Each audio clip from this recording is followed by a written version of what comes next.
আপনারা কি জানেন গণেশের পাশে যে কলা বউ রাখা হয় তাকে অনেকে বলেন গণেশের স্ত্রী, কিন্তু সত্যি কি কলা বউ হলেন গণেশের বউ? গণেশ কি সত্যি অর্থ ও ব্যবসার দেবতা? আজকের ভিডিওতে সনাতন ধর্ম আমাদের জন্য নিয়ে এসেছে শাস্ত্র, পুরাণ আর লোকাচারের এক অজানা কাহিনী, যা শুনে আপনারাও অবাক হবেন। প্রথমেই আসে গণেশ কে সেই প্রসঙ্গে। বেদে গণপতি নামটি ছিল এক শক্তিশালী প্রতীকের চিহ্ন।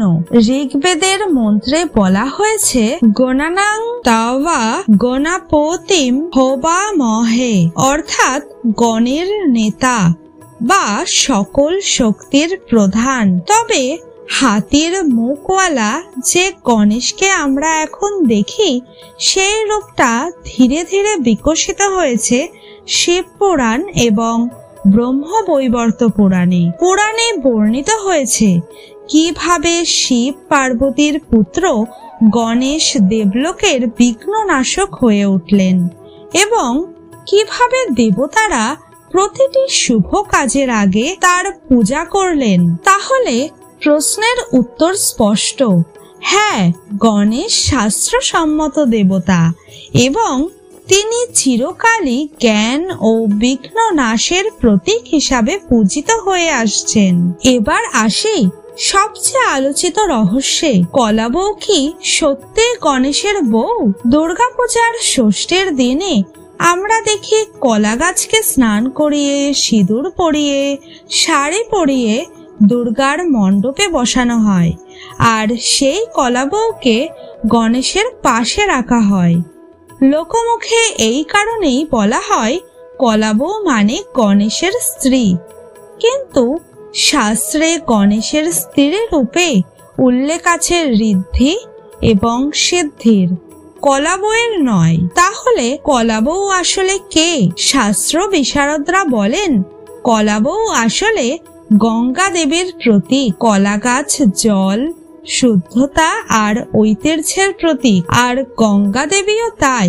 এই প্রতীকে পূজা থেকেই শুরু হয়েছে কলা বউ প্রথা, যা পরে লোকাচারের মাধ্যমে গণেশের সঙ্গে জুড়ে দেওয়া হয়েছে। অর্থাৎ কলা বউ মানে গণেশের বউ। এটা কোনো শাস্ত্রসম্মত ধারণা নয়, সম্পূর্ণ লোকবিশ্বাস। এবার আসি সবচেয়ে জনপ্রিয় বিশ্বাসে।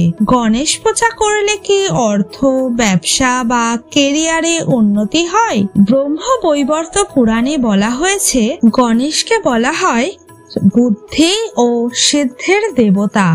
ব্যবসায় উন্নতির জন্য বুদ্ধি, ধৈর্য আর সঠিক সিদ্ধান্ত খুব জরুরি।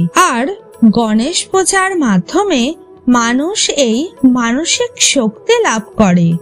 সময়ের সঙ্গে সঙ্গে এই মানসিক ও আধ্যাত্মিক শক্তিকেই মানুষ সরাসরি অর্থপ্রাপ্তির সঙ্গে যুক্ত করেছে। তাহলে বাস্তবে কি হয়?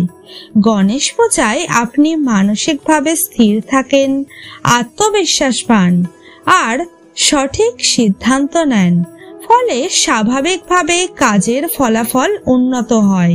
গণেশ পূজার এই প্রভাবকে আধুনিক মনোবিজ্ঞানও সমর্থন করে। যখন আপনি পূজার মাধ্যমে মনকে একাগ্র করেন, মন্ত্র উচ্চারণে কম্পন সৃষ্টি হয় আর মস্তিষ্কে সেরোটোনিন আর ডোপামিনের মাত্রা বাড়ে, যা মানসিক স্থিতি ও আত্মবিশ্বাস যোগায়। এই শান্ত মনোভাব থেকেই আসে সঠিক সিদ্ধান্ত, আর সেই সিদ্ধান্ত থেকেই আসে উন্নতির পথ। অর্থাৎ গণেশ পূজা শুধু ধর্মীয় আচার নয়, এটি মানসিক স্বাস্থ্য ও আধ্যাত্মিক শক্তির এক অনন্য মিশ্রণ। সব মিলিয়ে আমরা যা জানলাম, গণেশ হলেন শাস্ত্রসম্মত দেবতা, যিনি বিঘ্ন নাশক ও জ্ঞানদাতা। কলা বউ গঙ্গা দেবীর প্রতীক। তিনি কোনোভাবেই গণেশের বউ নন, যা কেবল লোকাচারে জনপ্রিয় হয়েছে। গণেশ পূজা সরাসরি অর্থ দেয় না, বরং মানসিক শক্তি, ধৈর্য ও সঠিক চিন্তার মাধ্যমে সাফল্যের পথ তৈরি করে দেয়। তাহলে বোঝাই যায়, ভক্তি আর জ্ঞানের মিলনেই আসে আসল উন্নতি। যদি ভিডিওটি ভালো লাগে তাহলে লাইক আর শেয়ার করতে ভুলবেন না।